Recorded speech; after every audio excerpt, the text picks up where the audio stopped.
Nós já cumprimentamos a todos com a graça e a paz do Senhor, não é?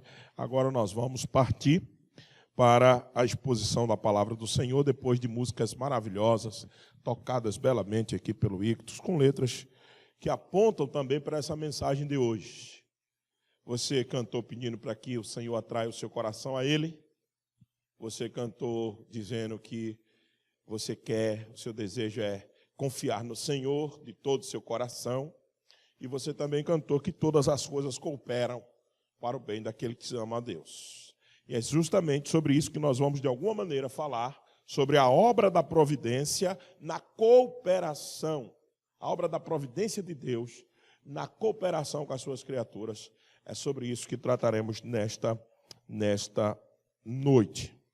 Para isto, nós estamos usando o texto como apenas referência para nós, para a partir dele nós entrarmos mais especificamente no assunto exposto nas Escrituras, é o texto de Ana. 1 Samuel, capítulo 2, verso de 1 a 10, é o Cântico de Ana. Por que nós escolhemos o Cântico de Ana como para tratar sobre a obra da providência, não é? O que é a obra da providência? Vamos trocar em miúdo. É como Deus cuida do mundo. Pronto, vamos simplificar. Às vezes a gente usa esses termos teológicos, mas a gente precisa falar na linguagem mais simples possível. Como Deus cuida de todas as coisas. Como é que Ele interfere na criação? Se é que Ele interfere, como é que Ele faz isso? É sobre isso que nós estamos tratando nessa série sobre o ser de Deus. Vocês se lembram que nós começamos tratando sobre o que Deus é, seus atributos, suas perfeições incomunicáveis e as suas perfeições comunicáveis, aquilo que Ele comunicou na hora da criação. Agora nós entramos na fase de olhar para o que Deus faz. O que Deus faz, ok? Então vamos ler 1 Samuel, capítulo 2, verso de 1 a 10, diz assim a palavra do Senhor. Então orou Ana e disse: o meu coração se regozija no Senhor, a minha força está exaltada no Senhor, a minha boca se ri dos meus inimigos, porquanto me alegro na tua salvação. Não há santo como o Senhor, porque não há outro além de ti, e rocha não há nenhuma como o nosso Deus. Não multipliqueis palavras de orgulho, nem saiam coisas arrogantes da vossa boca, porque o Senhor é o Deus da sabedoria, e pesa todos os feitos na balança. O arco dos fortes é quebrado, porém os débeis cingidos de força. Os que antes eram fartos, hoje se alugam por pão. Mas os que andavam famintos não sofrem mais fome. Até a estéril tem 7 filhos, e a que tinha muitos filhos perde o vigor. O Senhor é que tira a vida e dá a vida, faz descer a sepultura e faz subir. O Senhor empobrece e enriquece, abaixa e também exalta. Levanta o pobre do pó e desde o monturo exalta o necessitado, para o fazer assentar entre os príncipes, para fazer herdar o trono de glória. Porque do Senhor são as colunas da terra, assentou-se sobre elas o mundo. Ele guarda os pés dos santos, porém os perversos emudecem nas trevas da morte. Porque o homem não prevalece pela força. Os que contendem com o Senhor são quebrantados. Dos céus troveja contra eles. O Senhor julga as extremidades da terra, dá força ao seu rei e exalta o poder do seu ungido. Louvado seja ele por isso. Na última pregação que nós fizemos sobre essa série, nós nos baseamos no verso 9, na obra da providência, que é a obra da providência, do cuidado de Deus, na preservação de todas as coisas. E hoje nós vamos tentar entrar num campo que é difícil de compreensão. Não temos total resposta para tudo, mas é como Deus interfere no curso do mundo, sem nos transformar em robôs na sua mão, como Ele operasse através de nós, e a gente não tivesse vontade nenhuma, mas sem tornar este Deus autor dos pecados, das misérias e dos males que existem no mundo. Isso é o cerne da teologia. Isso é o ponto central de como Deus, que é um Deus soberano, criador de todas as coisas, mantém a responsabilidade de suas criaturas em vigência. O quanto ele é soberano e quanto nós somos responsáveis, e quanto isso, qual é a relação disso dentro do cuidado de Deus. Por quê? Se a gente pesa muito na transcendência, ou seja, que ele está acima das coisas criadas, se a gente pesa muito a mão aqui na soberania, aí a gente tem que concordar com os deístas que dizem assim: Deus criou e abandonou. Deixou a nossa própria sorte. Destino, quem cria é você, quem determina a sua vida é você, e pronto. Deus apenas criou. Ele está lá no alto lugar dele, e a gente que tem que se virar com as leis naturais aqui. Se você, por outro lado, carrega muito na imanência, se você carrega muito que Deus é muito interferidor, a ponto de nós sermos apenas um fantoche, um robô na mão de Deus, você criou o que nós chamamos daquela seita que pensa no panteísmo. Ou seja, tudo é Deus, Deus é tudo. Você é apenas um prolongamento de Deus, que não tem sua vontade, que não tem sua característica pessoal, que você apenas é um Deus, que você apenas é uma espécie de Deus minúsculo. Deus minúsculo. Então, meus irmãos, manter isso em equilíbrio é um negócio seríssimo. E por que é sério, pastor? Porque interfere no modo da sua vida. Que tipo de Deus você criou para você? Um Deus tão longe, tão distante, que você opera a sua vida como ele não tivesse interferência nenhuma. Você acorda todos os dias cedo, levanta e sai para trabalhar, porque você diz assim: depende de mim. Depende só do meu esforço. E aí você investe na sua carreira, você investe na sua formação, porque você diz o seguinte: não, se eu não fizer isso, não acontece nada. Essa é uma maneira de você encarar a vida, se separando de um Deus e deixando Deus lá na transcendência, tão alto, que ele não é um Deus de perto para você. Muitas vezes a gente vive assim. Outras vezes, a gente carrega tanto no conceito da imanência, de que ele está tão dentro da nossa vida, que a gente cruza os braços e diz assim: se Deus quiser, vai acontecer. Se Deus não quiser, não acontece. Percebe como a doutrina da providência interfere no modo que você vive?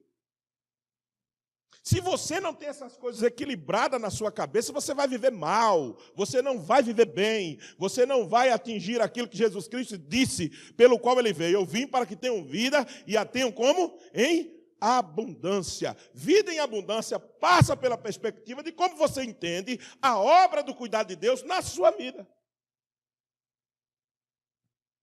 Se você não compreende isso bem, você nunca vai viver uma vida abundante. Nunca. Você sempre vai viver uma vida medíocre. Na média. Porque você não entende como é que Deus opera no mundo. E você ou carrega demais para um lado, ou carrega demais para o outro. E você ou deixa Deus muito distante da sua realidade, ou você encarna tanto Deus na sua realidade que você passa a não existir com as suas responsabilidades. Isso é sério. Se nós deveríamos gastar tempo com alguma doutrina, era com essa. Isso impacta diretamente a forma como nós vivemos, meus irmãos. Ou você vive muitas vezes com Deus muito transcendente, ou você vive muitas vezes com Deus muito imanente, e essas coisas deveriam estar em equilíbrio na sua vida. Continuaremos com o texto de Ana, porque mostra esse texto a consciência que ela tem, que Deus realiza a sua vontade, mas sem desprezar a vontade de suas criaturas e da lei da natureza. Esse é o nosso ponto. Deus sempre vai fazer sua vontade, sim. Deus vai levar a cabo os seus planos, sim. Mas com isso, Deus passará por cima de nossa responsabilidade? Não.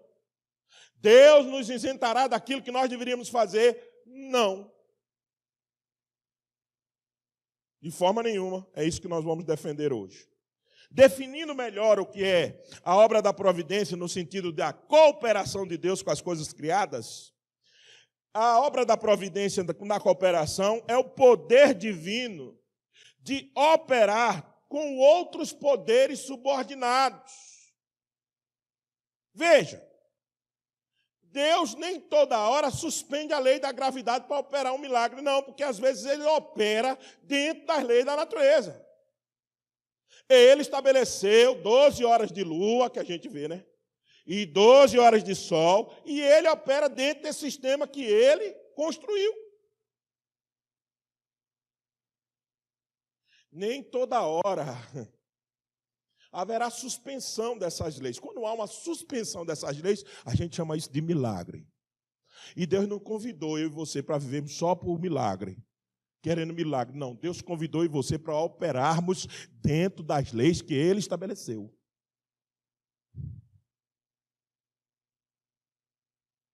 É fato que se nós não acordarmos de manhã cedo e formos para a luta, granjear o nosso pão de cada dia, certamente passaremos necessidade. É fato, isso é lei natural.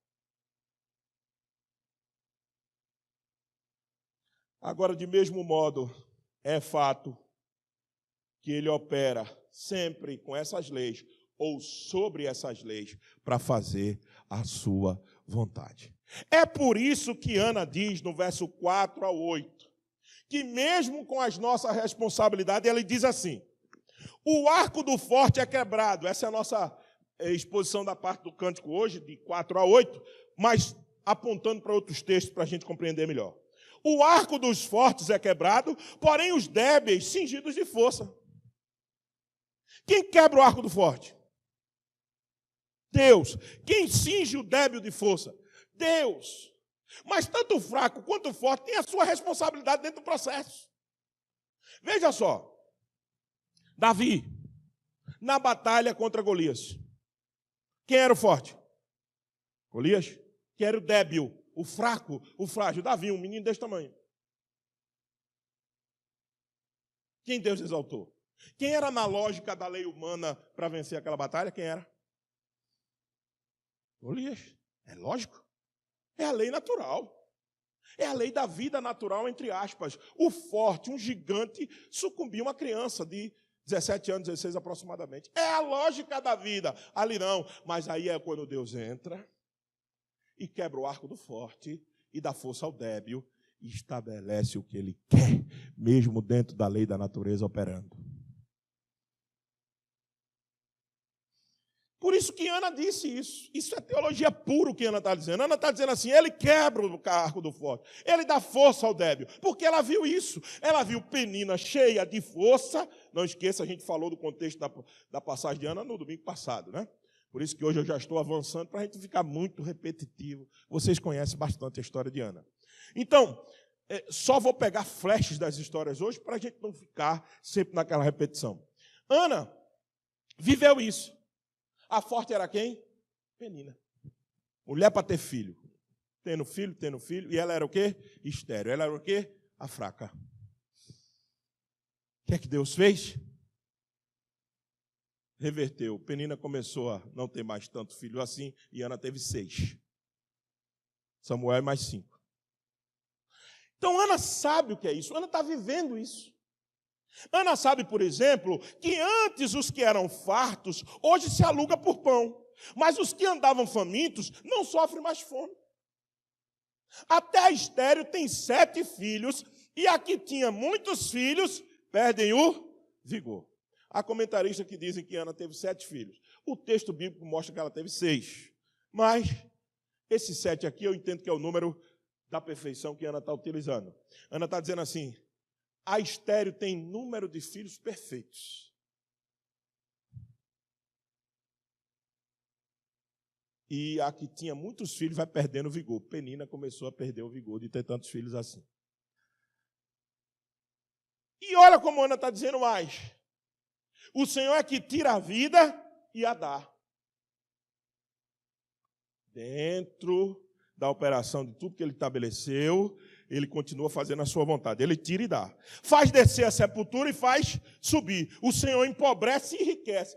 Ah, pastor, mas peraí, mas o senhor disse que nós somos responsáveis pelos nossos atos. E somos. Por isso que você tem que entender que por mais que você trabalhe até morrer para enricar, isso só acontecerá se a bondosa mão de Deus te abençoar também. Aí isso é um desincentivo. Não, isso é um incentivo, porque Deus vai operar segundo a tua responsabilidade também. A não ser roubando e usando meios ilícitos, ninguém enricou sem trabalhar.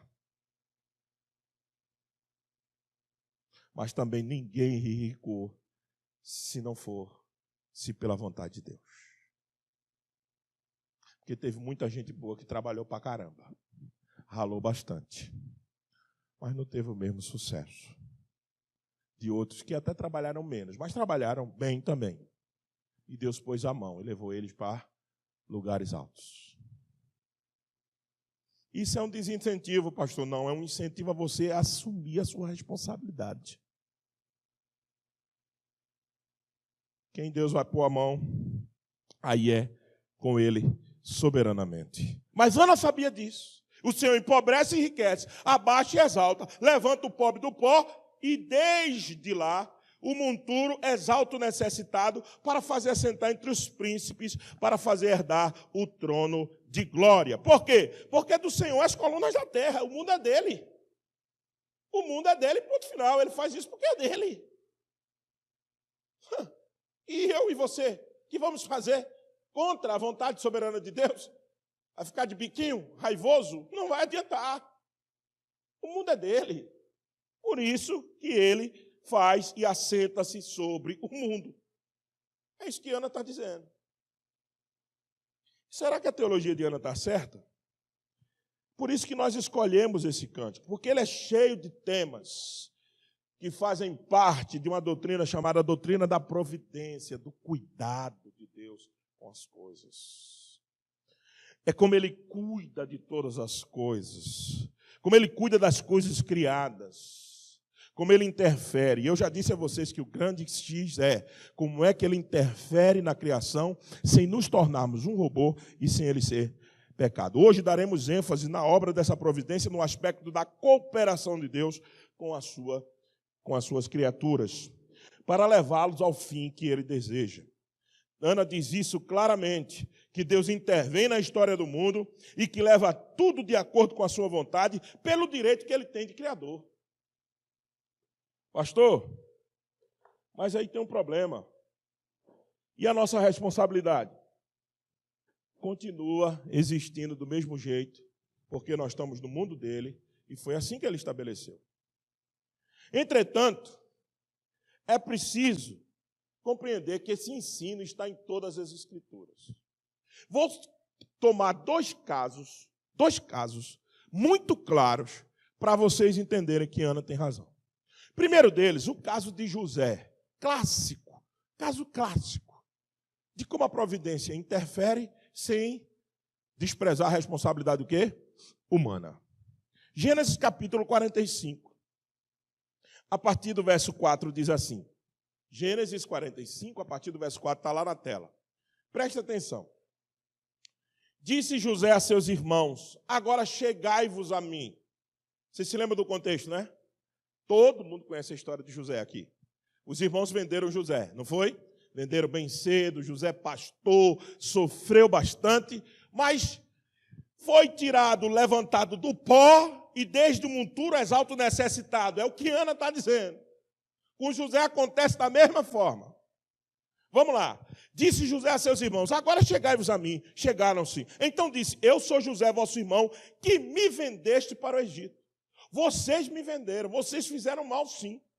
Agora, pois, não vos entristeçais. Pelo quê? E nem vos irriteis contra vós mesmo, por me haverdes vendido para aqui. Vocês me venderam, vocês praticaram mal. Agora, fiquem calmos. Sabe por que vocês fiquem calmos? Porque para a conservação da vida, Deus me enviou diante de vós. Porque já houve 2 anos de fome na terra. E ainda restam 5 anos em que não haverá lavoura em colheita. Deus me enviou adiante de vós para conservar vossa sucessão na terra e para vos preservar a vida por um grande livramento. Vocês são culpados sim de terem me vendido. Vocês são responsáveis pelo mal que fizeram. Agora, nosso Deus, que comanda todas as coisas, que na sua obra da providência usa os meios, Ele quis que eu estivesse aqui para preservar a vida da família da aliança, que é a família de Jacó. É a família pela qual viria a tribo de Judá. É a família pela qual viria Davi. É a família pela qual vinha Jesus Cristo para nos salvar.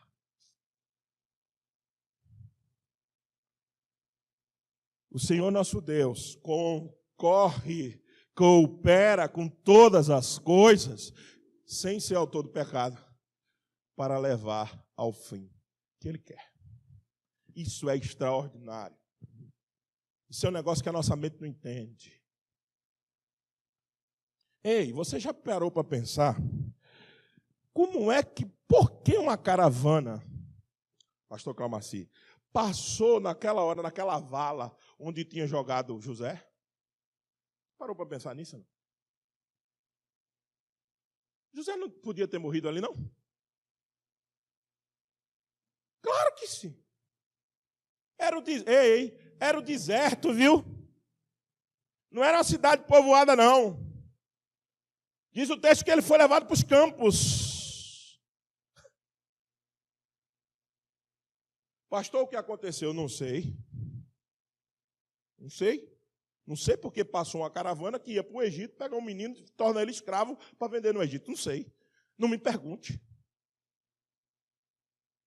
O que fez aquela caravana passar por ali é obra da providência divina, operando nas circunstâncias, mudando as circunstâncias, para fazer com que aquele pessoal da caravana tivesse vontade de passar por ali, e eles passaram por ali, eles pegaram José porque quiseram, levaram o Egito, venderam porque quiseram, mas Deus soberanamente por trás de tudo. Isso tem que nos acalmar. Isso tem que impactar a nossa vida, meus irmãos. Ei, que Deus você está servindo? Parece que o seu Deus não opera nas circunstâncias. Ele opera. Ele controla providencialmente todas as coisas. Agora, cuidado com a sua responsabilidade. Você precisa fazer a sua parte. Segundo caso, Guilherme vai pôr ali, esse é mais escancarado ainda, viu? Se nós estamos falando em soberania, em responsabilidade humana, aqui do José a gente já vê, mas a gente vê sobretudo no caso de Atos capítulo 2, verso 23. É o famoso sermão de Pedro. Pedro estava pregando e 3.000 almas foram convertidas, vocês se lembram disso? Vejam só o que ele diz, varões israelitas, verso 23. Atendei a estas palavras. Jesus o Nazareno, varão aprovado por Deus, diante de Deus e de vós, com milagres, prodígios e sinais.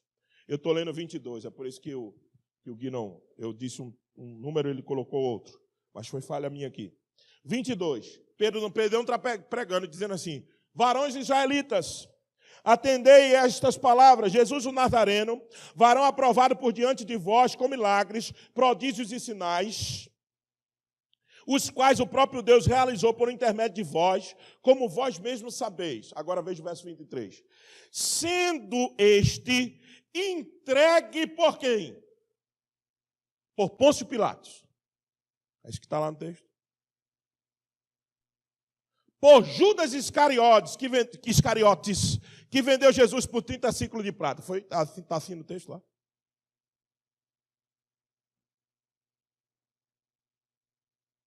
Não. Entregue pelo desígnio, vontade soberana de Deus. Esse texto é clássico, para a gente mostrar a soberania e responsabilidade humana. Olha, guarde esse texto, Atos 2:23. Sendo este entregue pelo determinado plano de Deus, olha lá, responsabilidade, soberania divina, soberania de Deus. Agora veja a continuação. O verso não parou por aí.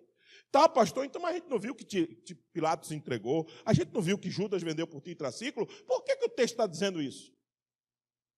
Mas o texto não parou por aí. O texto diz assim: vós o matastes, crucificando por mão de iníquos. Vocês estão entendendo isso ou não? É vontade de Deus, sim, levar seu filho à cruz do Calvário. Era a vontade de Deus, sim. Mas quem matou foi quem? Os homens. Foi quem matou Jesus Cristo. Eles mataram Jesus Cristo. Os homens mataram Jesus. Então a responsabilidade é deles, de seu Pôncio Pilatos, que lavou as mãos, de seu Judas Iscariotes e dos romanos que mataram Jesus. Veja.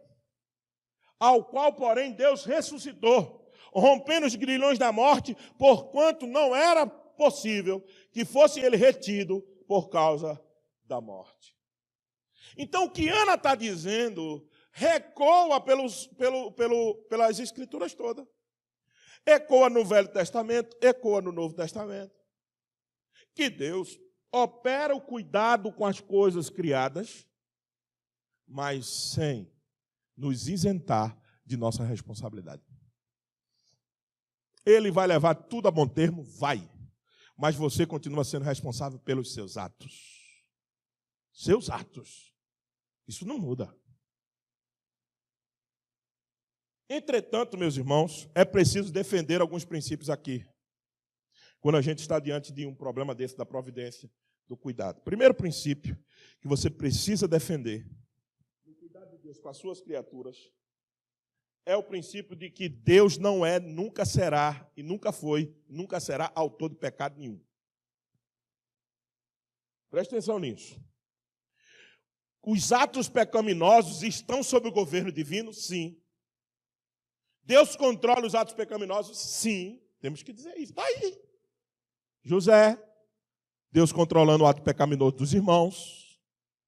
Pilatos, Judas, os romanos querendo mataram Jesus. Deus controla. Deus controla, sim. E tudo ocorre segundo os seus planos e propósitos, sim. Mas somente pela permissão divina. De modo que ele nunca, jamais será efetivamente, ou levará os homens efetivamente a pecarem. Isso não. Isso é responsabilidade dos homens. É isso que as Escrituras dizem. Está aí o texto de José para provar isso. Os irmãos quiseram vender. Judas quis trair. Mas Deus controla o pecado do homem e leva sempre a bom termo. Segundo princípio que nós devemos defender é que Deus não só não pratica o pecado, mas como ele refreia o mal. Quem refreia o mal no mundo é Deus, gente. Deus em nada coopera para que o mal avance no mundo. Pelo contrário, ele refreia o mal no mundo. Às vezes tem hora que a gente tem uma certa teologia que às vezes namoramos com a ideia de que tudo bem se Deus cooperar com o mal no mundo. Nada de tudo bem. Porque nós estudamos o ser de Deus, né? Como bons ouvintes que vocês são. E eu também pretendo ser sempre bom ouvinte. A gente ouviu aqui, na série sobre o ser de Deus, que em Deus não há variação nenhuma, nem sombra de trevas alguma. Que Ele é inteiramente bom. Jesus Cristo disse, o único bom é Ele. Vocês ouviram isso? Então nós não podemos namorar com a possibilidade que Deus gosta do mal do mundo. Ele, pelo contrário, refreia esse mal, reprime este mal e as ações pecaminosas dos homens. E aí, o terceiro princípio é que não apenas ele não pratica o mal, como ele reprime o mal, mas se a gente tivesse um cartão de visita da casa de Deus, como a gente costuma usar na linguagem, o cartão de visita aqui é o seguinte, é isso, né? A gente costuma dizer isso com os amigos. Se a gente fosse utilizar dessa linguagem coloquial, a gente dizia o seguinte, que o cartão de visita da casa de Deus é transformar mal em bem. Ele é especialista nisso, ele é expert nisso. Ele não é que ele promova o mal, pelo contrário, ele reprime o mal e ele transforma mal em bem. Foi assim na vida de Ana. Foi assim na vida de José. Foi assim com a morte de Jesus.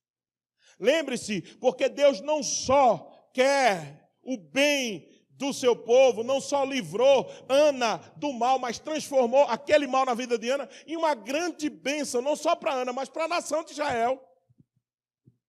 Você sabe que com aquele voto de Ana, o que é que aconteceu? Samuel foi colocado lá como sacerdote no lugar de quem? De Eli. Eli tinha uns filhos miseráveis. Era uma desgraça aqueles filhos de Eli. E eles tinham problema na condução do povo de Deus. Quando Deus abençoou Ana, não estava só transformando o mal de Ana em bem para Ana, mas bem para todo o quê? Nação de Israel. Samuel se torna um grande profeta, Samuel unge Saul, Samuel unge Davi, Samuel profetiza em Israel por muitos anos e muito tempo. Então entenda, a especialidade da casa de Deus é transformar mal em bem. É assim que Deus faz. Só fez com Ana? Não, o que é que ele fez com José? O que é que ele fez com José? Sabe o que ele fez com José? Aquilo que Ana diz no verso 8. Levanta o pobre do pó, que José era um pobre moribundo, desde o monturo, exilado, escravo, sofreu, exalta o necessitado para fazer assentar entre os príncipes. Ei, de escravo a príncipe, é a trajetória de José. Mas para quê? Para transformar só o mal na vida de José? Não, quando ele faz isso, ele abençoa todo mundo. Lembre-se, quando o Senhor salva José e coloca ele como governador do Egito, ele não só está salvando José, mas está salvando sua família. E a sua família era a família do pacto, da aliança, que Deus tinha abençoado quem? Abraão. Jacó, pai de José, é filho de Isaac, que é filho de Abraão, é filho da promessa.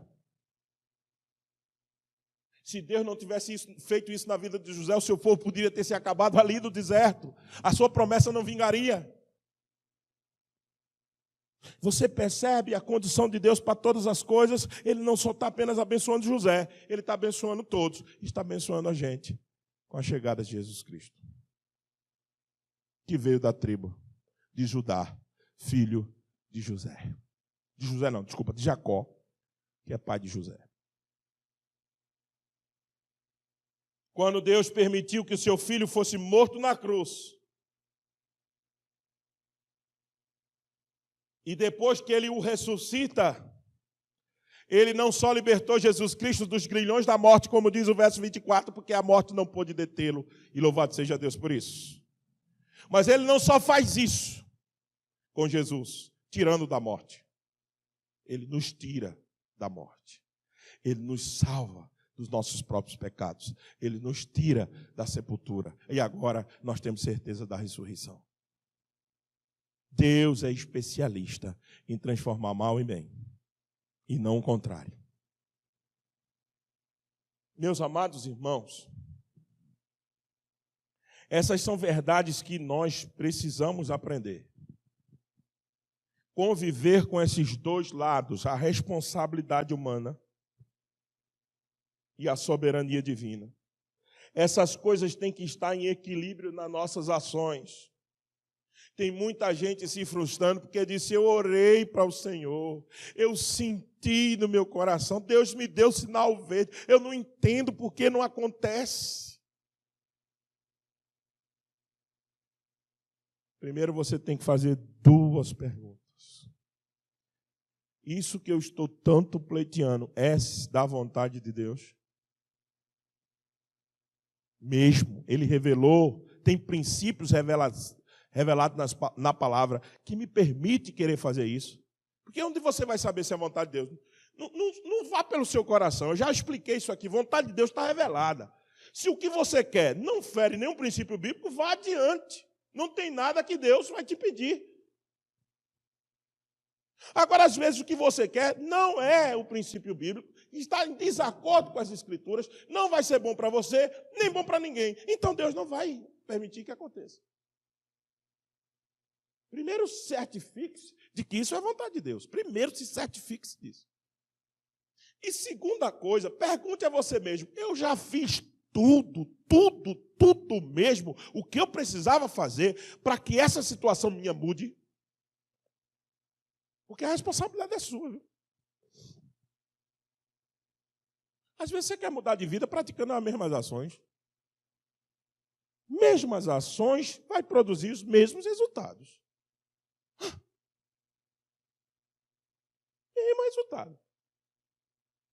Aí você está esperando que Deus venha, suspenda as leis que Ele mesmo criou e opere um milagre na tua vida. Isso é milagre. E você e eu não fomos chamados para viver por milagre. Eu e você fomos chamados para viver a realidade dessa vida. Deus pode fazer milagre? Pode, Ele fez vários. E continua fazendo. Na minha e na sua vida. Agora, nós não fomos chamados para esperar milagres. Nós fomos chamados para tomar a atitude correta diante da situação que nós estamos vivendo.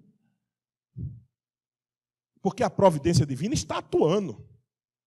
E a providência divina não vai, de forma nenhuma, contra a nossa responsabilidade. Ela pega os nossos atos livres, mesmo os nossos atos pecaminosos, e conduz para o fim principal que Ele quer. É assim que Deus age. Então, meus amados irmãos, diante de tudo isso, o que eu e você devemos fazer? Partindo para a aplicação e o encerramento da mensagem de hoje. Diante de um Deus que cuida desta maneira, diante de um Deus que opera desta maneira no mundo, só temos que fazer algumas coisas. Primeiro, confie inteiramente na condução do Senhor da sua vida. Não queira outra condução para você, não queira. Não queira você definindo sua vida, não queira você definindo os seus projetos. Queira o Senhor, busque isso do Senhor e faça o que for possível e preciso para que a sua situação mude. Porque quando eu estou convidando a mim e a você, eu estou nos convidando a confiar na condução de Deus, eu não estou dizendo para que você faça assim, ó, cruze os braços e fique lá esperando que Deus conduza as coisas. Nunca. Nunca. Isso não existe. Confiar implica em fazer a nossa parte. A nossa confiança é tão certa, tão segura, que a gente, se fizer a nossa parte, Deus cooperará conosco. É assim que pensa aqueles que estão confiando em Deus. Você sabe por que presbiteriano? Pega a história das missões, viu? E veja quem foram os mais que evangelizaram o mundo. E você vai se surpreender com os presbiterianos. Todo mundo acha que é pentecostal, aí fica exaltando o vigor do evangelismo pentecostal. Coisa que começou no Brasil há 100 e poucos anos, 100 anos, 100 e poucos anos. Os presbiterianos já estavam aqui, os congregacionais já estavam aqui, muitos antes dos pentecostais chegaram, viu? É bom que a gente lembre-se disso. Só aqui no Brasil, para citar de exemplo. Se for para os Estados Unidos, pronto, piorou. Que aí veio todos os crentes puritanos, presbiterianos, evangelizar aquela nação. Pega a história das missões e você vai ver quem é que os crentes que mais evangelizaram o mundo. Você vai se surpreender. Mas por que eles fizeram isso? Porque eles confiavam na doutrina da eleição. Se existe eleito, se Deus vai salvar o seu povo, o que é que eu e você temos que fazer? Ficar em casa. Pregar para esse povo. Confiado em quem? No meu método de evangelização? na minha maneira boa de articular as ideias. Não, não, não. Confiado que Deus vai salvar o seu povo. Então, confiança é quando você diz assim, eu confio que Deus vai fazer, mas eu vou fazer minha parte porque Ele vai fazer a dele. Aí você diz assim, eu confio em Deus, mas não faz nada da sua parte, não vai acontecer nada. Nada vai acontecer, nada.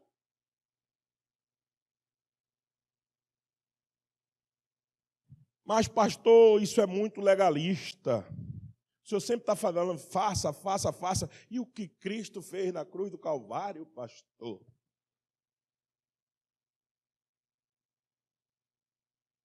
Eu sempre digo, e volto sempre a dizer, para nos defender de acusações malignas, de que a gente está anulando a obra da cruz de Cristo. Jamais. Mas a obra da cruz de Cristo fez nos alcançar a salvação por graça. É verdade. Por favor, que eu e você não merece. É totalmente verdadeiro isso. Agora, a obra da cruz de Cristo não anula a nossa responsabilidade de viver em obediência à palavra de Deus. Então, lei e graça caminham juntos. E quem separa isso não entendeu o Evangelho.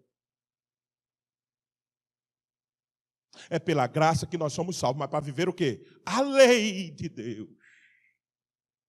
Você não foi salvo para viver fora da lei.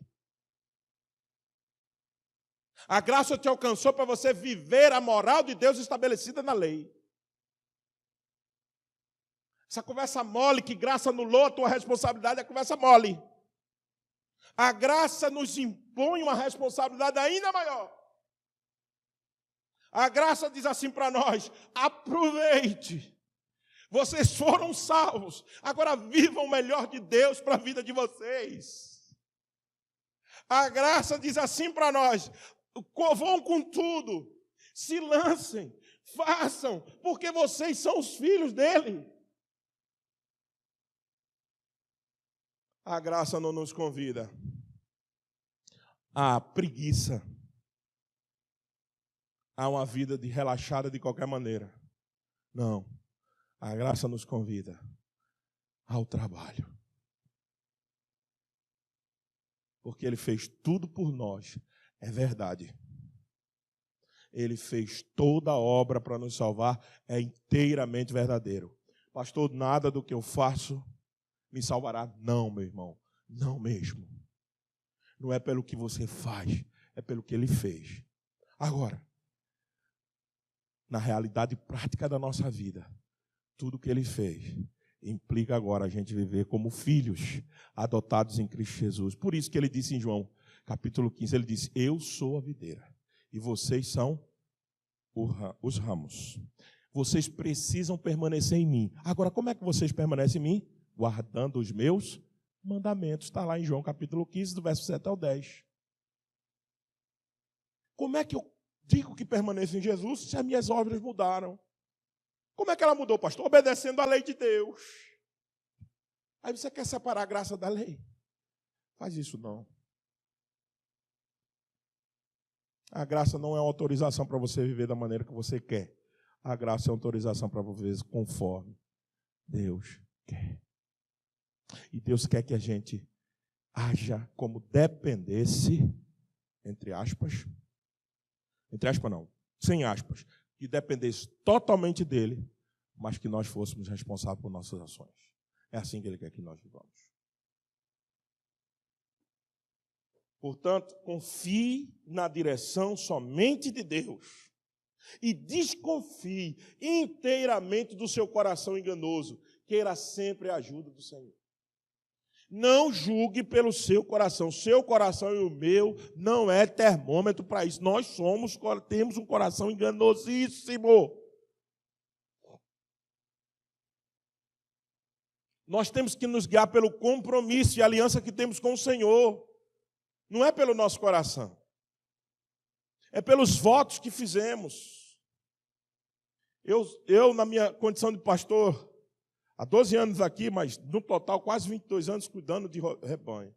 Eu quero dizer para vocês que muitas e muitas vezes meu coração conduziu me levou a querer desistir? Não é uma, duas, não, várias. Mas o que me manteve primeiro é a graça de Deus, guiando a minha vida na obra da providência. E a segunda coisa que eu sempre me lembro do compromisso que fiz com o Senhor. Não foi com homem nenhum. Eu não estou aqui para servir a homem nenhum. Você não deve estar onde você está para servir a homem nenhum. A gente serve a Deus. E às vezes, servindo a Deus, a gente tem que servir o nosso próximo, o nosso irmão. É verdade. Mas temos compromisso com aqueles que são da casa do Senhor? Sim. Mas em primeiro lugar, com Deus. É esse compromisso que deve manter a nossa fidelidade. Não é o nosso coração sente. Eu imagino o que é que médico, nesse período de pandemia, sofreu querendo desistir da profissão de medicina, hein? Que eles estavam esgotados, sobrecarregados. Muitos correram, porque não tinha verdadeira vocação. Agora, os que fizeram o juramento, o voto, não deixaram o coração se guiar e cumpriram o seu chamado, a sua vocação. Não deixe que o coração enganoso seu, cheio de sentimento pecaminoso, que quer sempre desistir da igreja, quer sempre desistir do casamento, quer sempre desistir da criação de filhos, que eles dão trabalho mesmo. Tem pais que já desistiram dos filhos, não faça isso não. Tem outros que já desistiram do casamento ou estão vivendo só de aparência dentro do casamento. Só de aparência. E tem outros que querem desistir da igreja, que servem sem terem motivo nenhum. Só porque eles se sentem cansados. Aí eles começam a trocar descanso por desistência. Às vezes eles estão sobrecarregados. Aí querem desistir. Não faça isso. Você vai sofrer muito. Descanse. Peça uma licença para o teu pastor. Converse. Há sempre um meio de melhorarmos. Sempre. Para finalizar, lembre-se de Salmo 25, 4 ao 5. Essa deveria ser a nossa oração. Faze-me, Senhor, conhecer os teus caminhos. Ensina-me as tuas veredas. Guia-me na tua verdade e ensina-me, porque tu és o Deus da minha salvação. Louvado seja o Senhor. Queira que Ele te guie, queira que Ele te conduza. Desconfie do seu coração, faça o que está ao seu alcance. A outra aplicação é faça o que está ao seu alcance. Deus pode fazer muito pela sua vida. Faça o que está ao seu alcance, meu irmão. Diga assim, isso não vai acontecer. Como é que você sabe? Você não tentou. Você nem tentou e já está dizendo, não vai acontecer, como dependesse de você. Isso é ter um Deus muito transcendente, que não está te importando com a tua vida. Agora, por outro lado, não faça loucura não, dizendo que Deus vai fazer, sem Ele ter te autorizado pelas Escrituras para fazer. É um equilíbrio, constante que nós temos que viver. Agora, tem muita gente com medo de fazer o que precisava fazer, porque está dizendo assim, Deus não quer isso não. Como? Você sabe disso. Agora, tem circunstâncias que estão na cara e as pessoas, às vezes, preferem se enganar, se iludir, quando Deus já mostrou claramente que não dá. Aí também é o outro lado da moeda. Que o Senhor nos ajude, que poderosamente a gente confie em Deus. Nós vamos cantar agora em resposta à palavra que ouvimos, confiarei em Ti, Senhor. Nossa esperança está em Ti. É isso que nós vamos responder agora à palavra de Deus que acabamos de ouvir. Que Deus nos abençoe e nos faça acreditar nesse Deus da providência e viver como Ele providenciasse realmente todas as coisas, mas sem esquecer da nossa responsabilidade.